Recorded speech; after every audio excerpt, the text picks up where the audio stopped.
Master P. He is.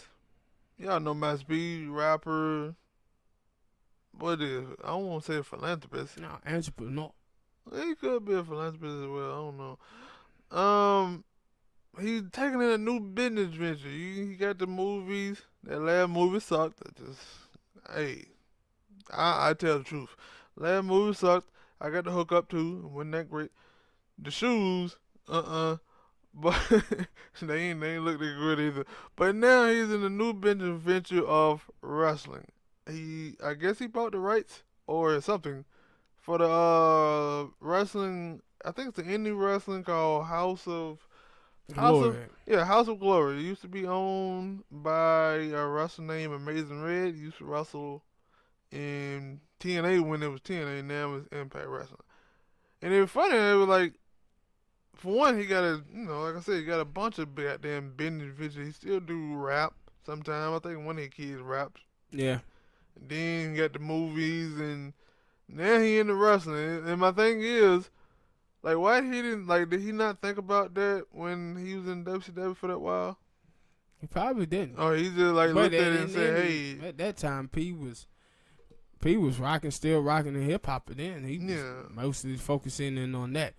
The reason why I want to talk about this story is because, when we talk about all these other cats out here, we kind of leave P out. But P was the dude that really, really shaped the game and robbed the game.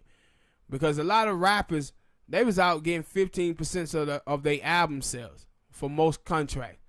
But P, he got a deal with Priority Records where he was getting 65%. So he was putting out all of these albums, man, in the late 90s. And he was getting paid off of all of these dudes. And I think he had almost got like $500 million in like 5 or 6 years. P did, because he was putting out so many artists, and these dudes was going either platinum or gold, and he was making out. Then he was out there doing deals for Ricky Williams. Yeah, and then he did the movies. I remember listening to Eddie Griffin, and Eddie Griffin talked about how for the movie Foolish, Master P gave him $1 million for that, and he said that was the biggest check that he ever got, and it was the same thing with old A.J. Johnson too for the movie I Got the Hookup. He was talking about how P, the way his mind worked, P was always into ownership.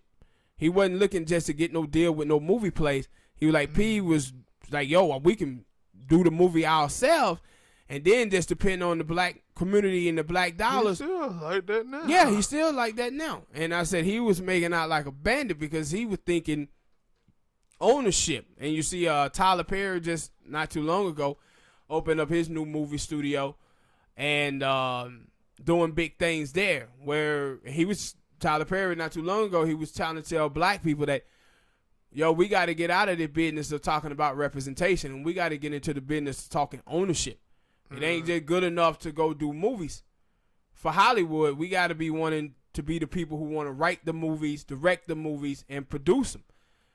And then that's great, because what normally been happening with African Americans is that we've been just looking for representation, and we've been out here playing stereotypes of ourselves and spreading it all across the world.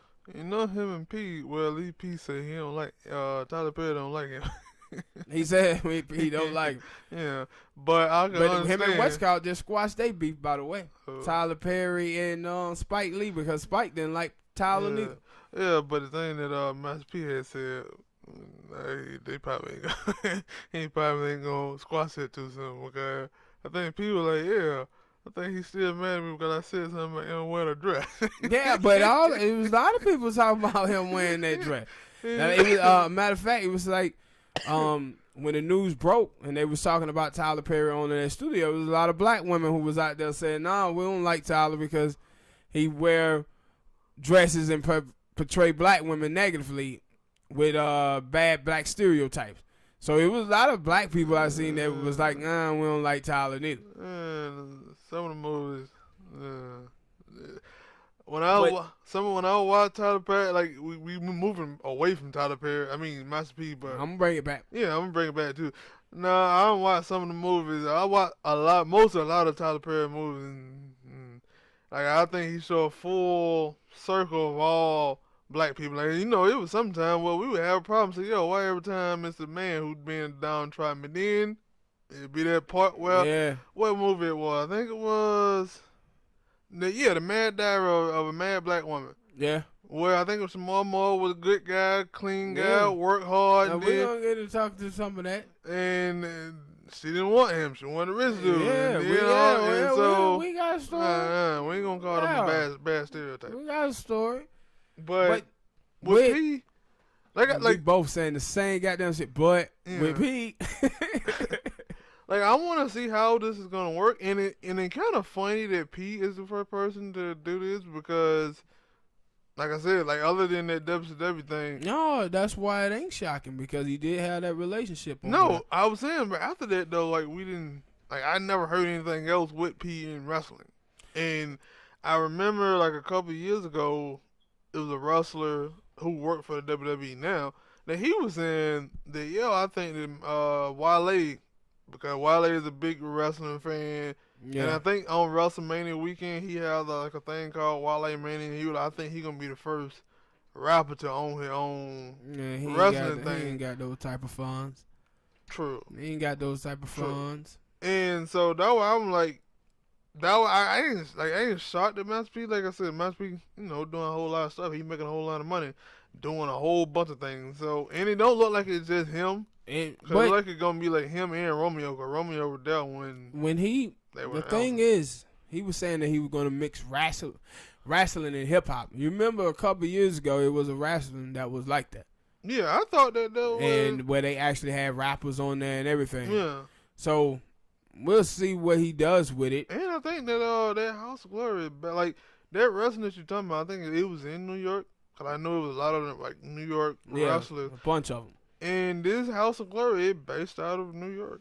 Yeah. So P doing big thing, man. He always was. And, he never really got it credit. Like people mentioned Diddy and Jay-Z and all the rest of them. But no, that was P was doing this thing big too. Yeah, that was our Did Nation for people who are living in Georgia anyway. I don't know if it come on other stations or not. But he had crack. He had said, he was like, yo, we talk about a lot of other people doing stuff, but when you think about it, P brought a lot of stuff to the hip hop world. And he was like, he don't get a lot of credit for it. And he was like, I know. I know I don't. But thank you for saying it. I don't get my credit. And I had started thinking about like, because like I said, like I don't know anybody who had a record deal like that dude did, man. Like he was like making bank off of those albums. The problem is it got to a point where the music had started to get bad around like 99, 2000, and then P just kept putting album out after album out because he was making all this money. He didn't even have to worry about the music being good. But he sold a bunch of bad albums out of 1999, 2000, man. Well, all right, people, hit that like button, subscribe.